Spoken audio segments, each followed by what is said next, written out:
Really excited to do this. I'm Alex Kvamme, co-founder of Pathlight. With me is Patrick, career sales development leader, to help impart some wisdom on two things that often can be antagonistic. But I think Patrick and the Twilio team really does an incredible job of building a winning culture and a positive culture, but not losing sight of the numbers and taking a very data-driven approach. So first, just to establish Patrick's credentials, he's had a pretty incredible career. He's really good at picking companies. He started at Salesforce, I think in 2004, something like that. He started as an SDR before it was cool. And he left 10 years later as a sales development manager. And I think during that time, Salesforce went from 96 million to 4 billion in revenue. So it was kind of that super exciting hockey stick period. And then you had a brief stint at Anaplan where you moved in inside sales management. Mm-hmm. You realized your heart was in sales development. It was really sales dev when it really came down to it. So, and then you chose Twilio at an early stage, team being about 25 SDRs. Yep. And now you're about 150. That's right. Worldwide across 4 or 5 countries or something like that. And then I think plans to nearly double that team over the next couple of years, which is great. So you have been in the trenches for a long time, and you've seen the industry change, and you've seen even a few generations kind of go through your door as well. Yes. I think the kind of thesis that I want to, or the topic that I really want to focus on is how you think about data-driven management. I mean, it's an incredibly measured role, and you've got goals, and you've got daily, weekly, monthly, quarterly goals, and how you think about doing that job, but building a winning culture as well. So the first thing I think is choosing what metrics to focus on. I think we're drowning in data right now, and we've all got a million tabs in our browser. That's right. And so I would love to start and just ask you, how do you at Twilio think about choosing the right metrics that frontline employees and frontline managers are going to be focused on, and how that affects the culture? Yeah, I mean, I think it's pretty easy. And when you think about sales dev, I mean, for the most part, has always historically been how many calls are you making, right? How many opportunities you create, maybe call time, right? Real basic frontline metrics that are the hustle metrics, right? Are you putting up the numbers? And I always think it's interesting over the years, meeting more senior leaders who I've worked with, what kind of expectations they have in terms of what our teams will do. And you have some that are heavily focused on those hustle metrics, and some who just want the production. I want the pipeline. I really don't care. So it's interesting you hear that, but you get that the hustle metrics is the number one. And I think it's helpful. But it was very easy for us to figure out, and this is actually my Salesforce days, that I can really push activities, and I will get those activities. We had 50 activities a day, and at the end of the day, every single rep was at 50. And I always kind of chuckle. It's like they're not actually trying to max out their day. They're just trying to hit 50, right? So, okay, that was interesting. And then you start kind of digging into some of those activities, and you start realizing, they're not actually the right activities, right? They're not quality activities. They're just trying to hit that number. So that metric in and of itself just doesn't make sense, right? At Twilio, we've actually really started to focus more on productivity metrics. So things like the conversion rates, right? Speed to lead, how quickly we actually call a customer after receiving that lead. Taking a look, once again, those conversion rates by different products. Do they meet the conversion metrics that we expect of the team? And then you're also looking at your output metrics, right? Your conversion down the funnel in terms of the opportunities that you start with your MQLs, turn into opportunities that turn into SQLs, and then SQLs that actually end up closing, right? Are those opportunities going all the way down the funnel? And frankly, that's a much better guide to how well or how healthy your organization is. And this really came through in COVID, to be honest. Twilio specifically was one of those COVID stocks. People trying to work from home. We provide communication APIs and ability people to work remotely. So you saw this massive increase in business coming to Twilio. A lot of companies as well needing to be able to communicate with their customers in new ways when they couldn't see them face to face. So SMS and things like that became more important. Well, then you move into 22 and you find it's actually incredibly difficult to model what our targets should be when you had this massive quarter in Q2 the year before. And you have to be, intellectually honest and push that you're going to continue to grow, but that growth isn't consistent across all our products. And so what we found in this year, frankly, is some of the modeling is just not right. We don't really understand the market. I think generally as an industry, we don't know what's going to happen and how people and countries are going to respond to the pandemic. So in many cases, we found ourselves, struggling to meet certain targets. And that obviously puts a lot of pressure on sales dev leadership, right? Why are the targets the way they are? Why are we pacing behind? Question. And you can look at your team and you can say, hey, I think we're doing all the right things. But if you can demonstrate those metrics, those key productivity metrics, look at our conversion rates. Look how quickly we're following up with leads. Like, we are doing the job we're asked to be doing. Something else is driving some of that change.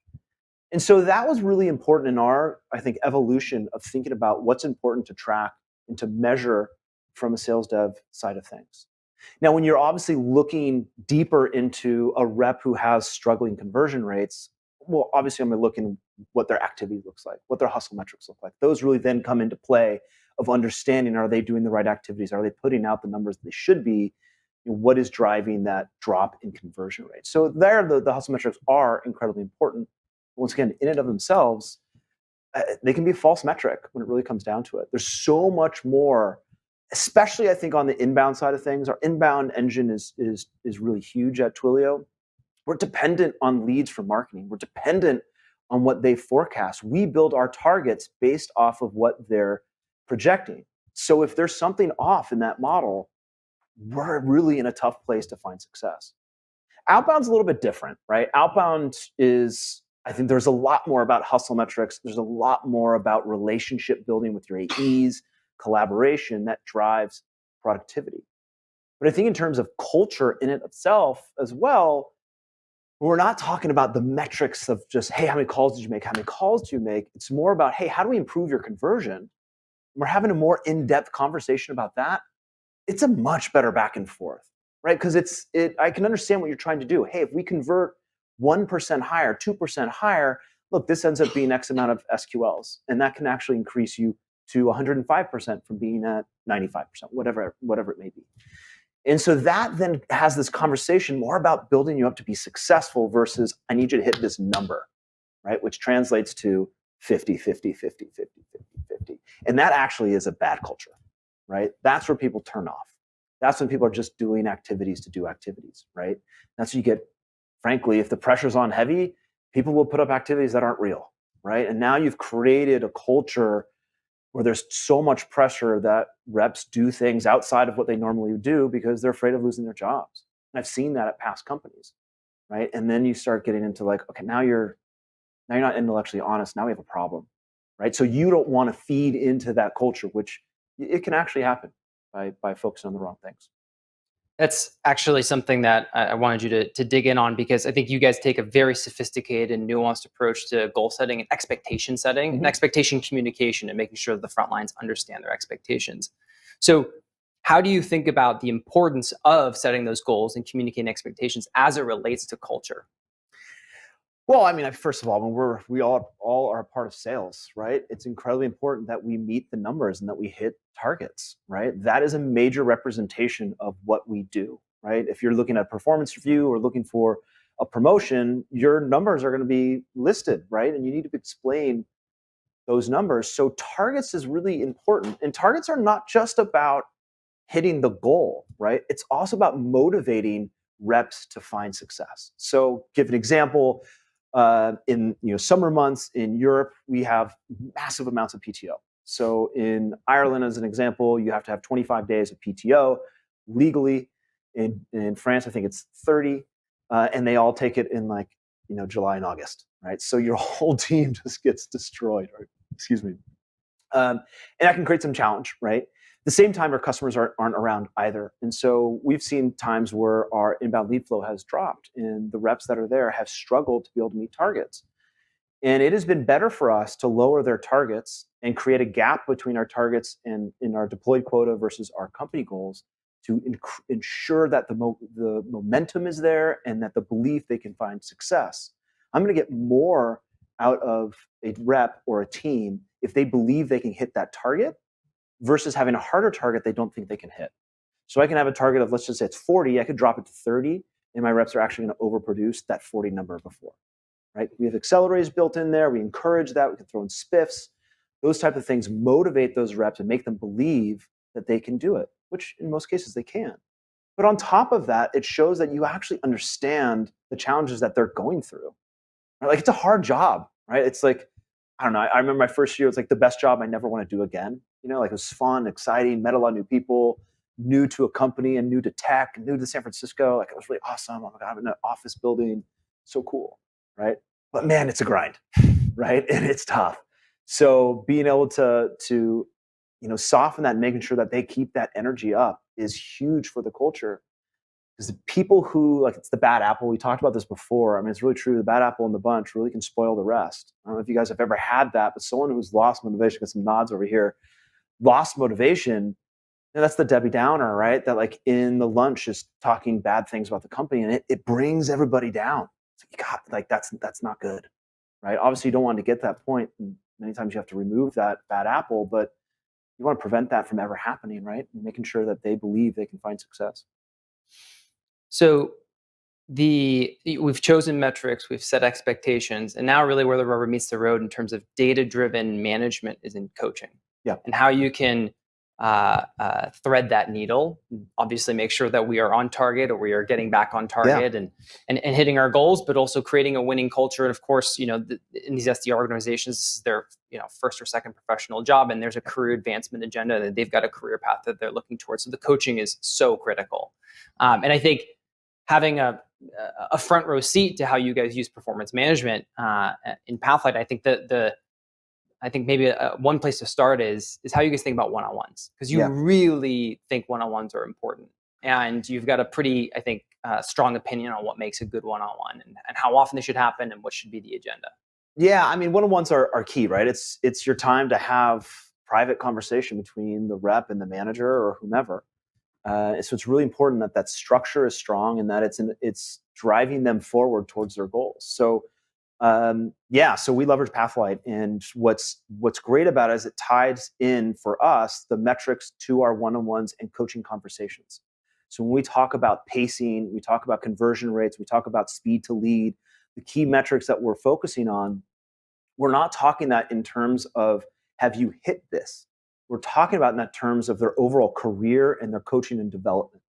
Right? So every week we have the metrics already built into our kind of coaching one-on-one doc. We have the pace shown so we can see how they're doing, can see how they're pacing against their fellow teammates.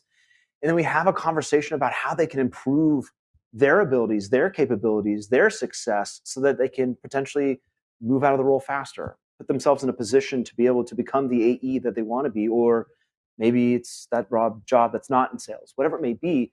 But the conversation isn't around like, you didn't hit 50. You need to hit 50 every day. Like, that is nauseating, right? Like, and that doesn't feel like you're enabling me to get better at my job. But if you're focused on, hey, ultimately our one-on-ones are around how we get you, we unblock challenges and we get you moving closer to that goal of a promotion and interview and moving on. If you can align those things, then hearing about the metrics, hearing about how they're pacing against them is in this greater context of improving me and leading me on a path to success, which is getting promoted first and foremost for these reps, right? So it's softened that conversation around metrics, and it's expected. They know ahead of time in their visibility exactly what metrics are listed, how they're pacing. So they're coming into it knowing everything that they're going to talk about is already visible. So in many cases, and what our ideal was in leveraging the tool is that reps would actually start digging into the tool themselves and start looking and finding some of these things on their own based on that coaching. Hey, I understand these metrics impact the conversations we're having and the direction and the next steps and many goals and little things that we can set, that it just makes a much more collaborative conversation. And when you start seeing reps adding in topics, ahead of time, I get a little notification of, like, so-and-so added these notes. I'm like, great. Like, they're thinking about what they want to talk about. Awesome, right? I shouldn't be up there telling every single thing that's going on. Really, you should be bringing things to me ideally. And we've been able to do that. We've created that culture where Reps are engaged in that one-on-one. They're adding the things that they want to talk about, which has been much better than what I've seen in the past. I think the ultimate one-on-one, and honestly, I don't think we're totally there, but is I don't have to do anything but respond to what the rep is bringing to me, right? Like they're so engaged. That's when you know you've nailed it, right? And they're asking questions, they're driving that conversation, they're outlining what their target is or what their goal is, and are asking, how can I get there? How can I improve? And that's a great conversation. That's a conversation that builds trust. That's a conversation that builds great relationships. And that's how you get these amazing, reps or employees that want to be there for a long period of time. They feel invested, right? Like that's so important. And I learned that more and more, in all honesty, during COVID. Being at home, and I'm very extroverted and very feely in many ways, a lot of hand movements. I lost a lot of that during COVID. I also have 2 kids at home that were not at school, which was really challenging. 2 and 4, that was pretty rough. And I didn't have that same connection. And it wasn't until recently of getting back face to face again and just going, whoa, there's a gap here, and I think, frankly, the one-on-ones that we're using really held it together. And because we had a really good format there that allowed this great communication. But I want more, right? I want more of that connection, because that's the glue. That's the foundation of your success. If your reps are not successful and engaged, as we said before, they go bad.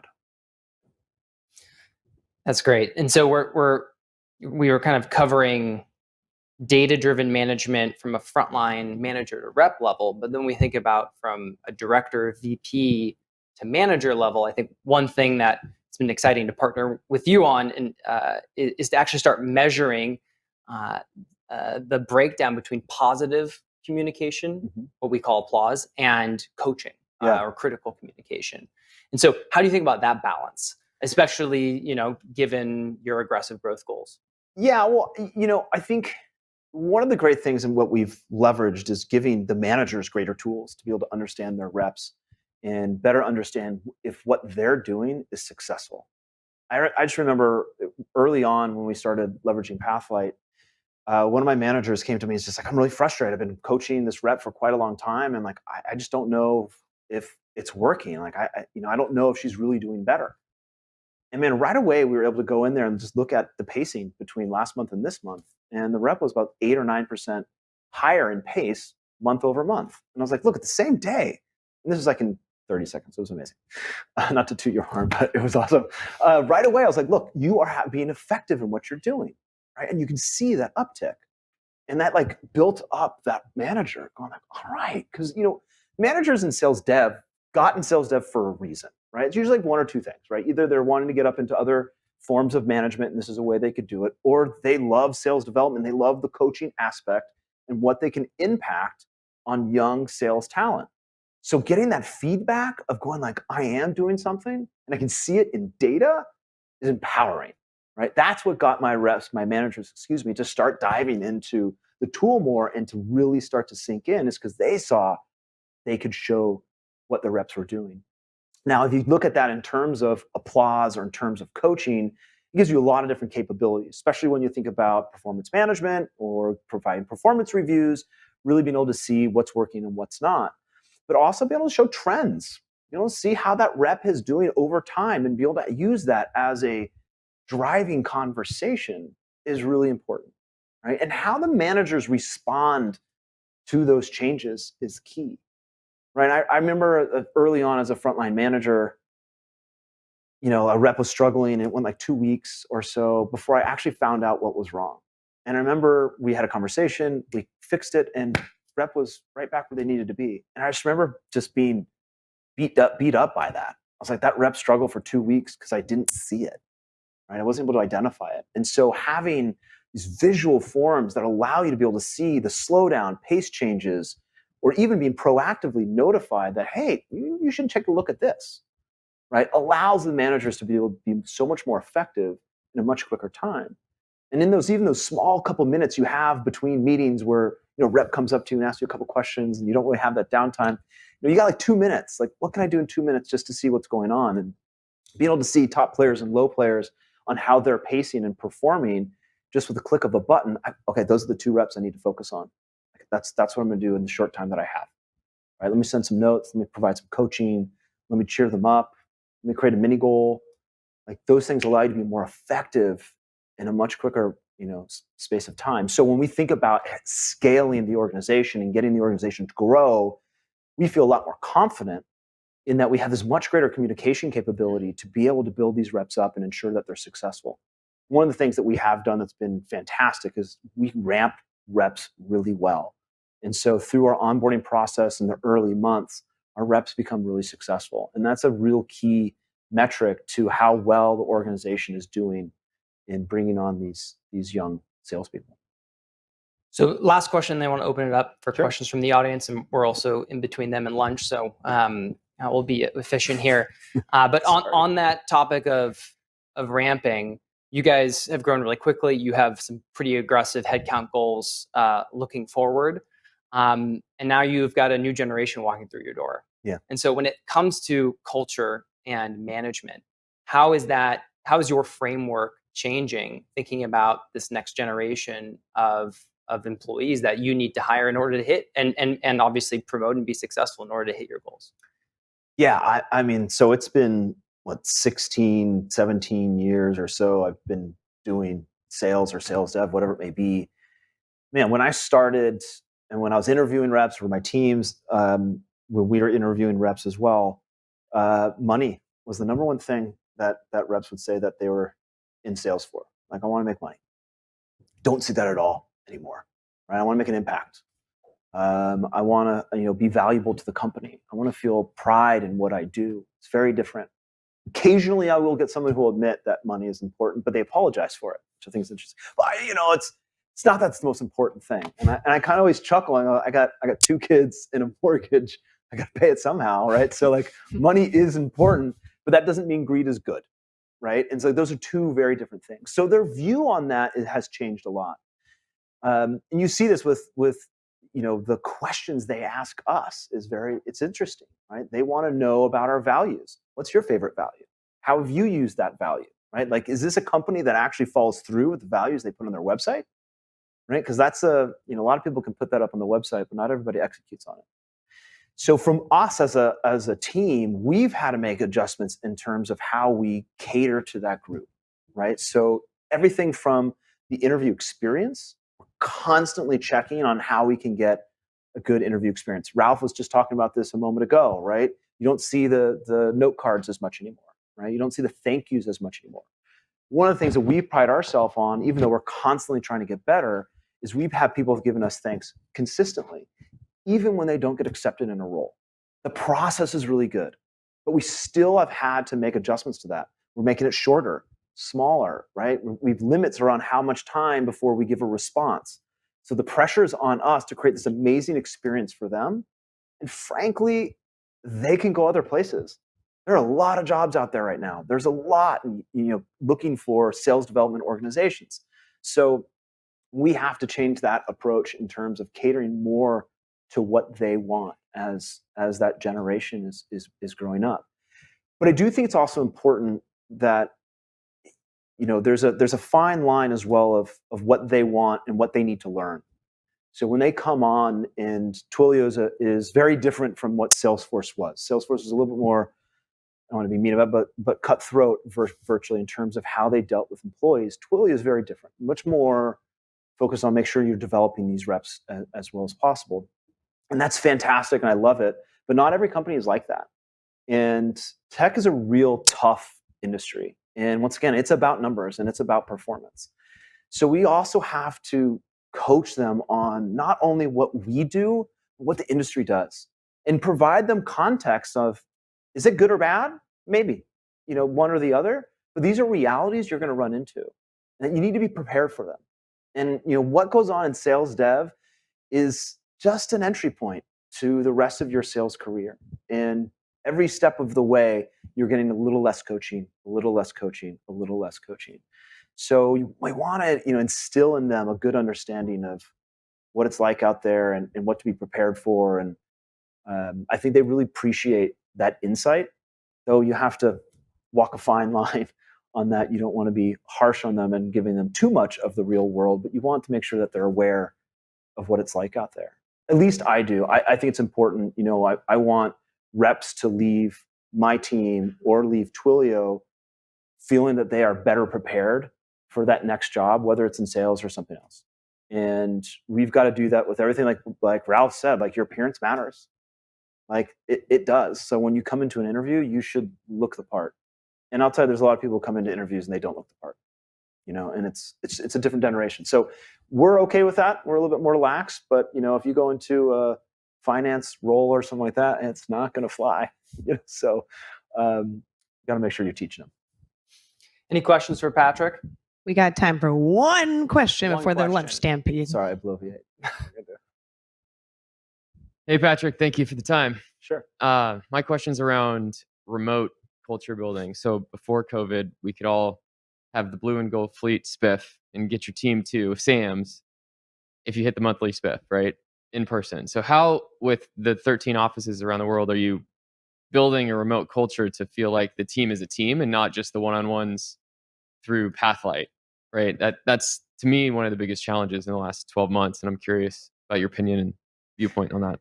Yeah, it's tough. I mean, we have reps that have never been in the office. They have no connection to what in-office culture is like, right? And like the bonds you get from the people you run into in the office and you work with. So it's very different. We started off by doing some of the basic stuff, right? Is doing team gatherings, doing happy hours remotely, right? Doing escape rooms, doing art projects, right? Everyone got the same little art project and we did it together. Cooking classes, things that you could do in an environment. And, some of them were pretty cheesy, I'll be completely honest, but we still liked them, right? It was still something different, right? And then you appreciated the effort and the change. In Slack, we leveraged Donut, which is a capability that every day or so you get hooked up with somebody you don't know, and then you end up having a one-on-one in a conversation. We also try to do ways to elevate different reps and get them more exposure to whether it be senior management or other people on the team, to get out there. And whenever possible, if we could do something that was socially distanced, we tried to. We had a lot of restrictions early on. We could not meet employees face to face, but as things kind of slowed down, we encouraged those that were interested to get together. But in honesty, it is very hard. And the one thing I really learned in that process is that you have to pay attention to small signals. You have to make sure that you take the time to ask questions around their own health. And seeing it that people handle challenge or stress or whatever else you want to call it very differently. And mental health is a very interesting thing. But when you're locked down in many places, and many other countries had it way worse than we did, that literally couldn't go certain places. I think it was like Ireland, you could go 5 kilometers and they would have checkpoints and check your license. Crazy stuff. Those people had it really, really hard. And I'll tell you, it really opened my eyes to, you need to take some extra time and just have a conversation. And I would say just picking up the phone and give somebody a call, not on Zoom, and have nothing to talk about that's work related. Just like, how are you? Just 5 minutes. All right, just want to check in on you, see how you're doing. Cool. No, we don't need to talk about work. We can talk about that on a one-on-one. You doing good? Great. Something really small like that makes a big difference. And it's nice not to have to do that damn screen. It's so old. You're welcome.